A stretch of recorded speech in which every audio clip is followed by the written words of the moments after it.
এই যে দেখি পেয়ারাগুলোর ভিতরে পানি ঢুকে গেছে, পেয়ারাগুলোর এই যে পলিথিনগুলো ফুটা করে দাও। ওইভাবে ফুটা করে দেবো না, এইভাবে এইভাবে ধরো।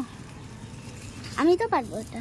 দেখি আরিয়ান বাবু নাকি, দেখি এইভাবে, এটা আমি পারবো। এই যে এইভাবে উল্টা করে ধরলে কিন্তু পানিগুলো সব পড়ে যাবে। পলিথিনগুলো এইভাবে উল্টা করে ধরো, তাহলে সবগুলো পানি পড়ে যাবে। আমি করবো। আচ্ছা করো করো। এটা একটা ডাল আছে। হুম কি? উল্টা করে ধরো। এভাবে উল্টিয়ে ধরো, উল্টিয়ে ধরো। উল্টিয়ে দাও। এই যে সব পানিগুলো পড়ে গেছে, দেখছো? এভাবে এসে চেক করে করে দেখবা, ঠিক আছে? বিকালে যেহেতু বৃষ্টি হচ্ছে এখন। হ্যাঁ, ছেড়ে দাও। হয়েছে, রেখে দাও। এই তো সুন্দর হয়েছে। হ্যাঁ, কত পানি দাও?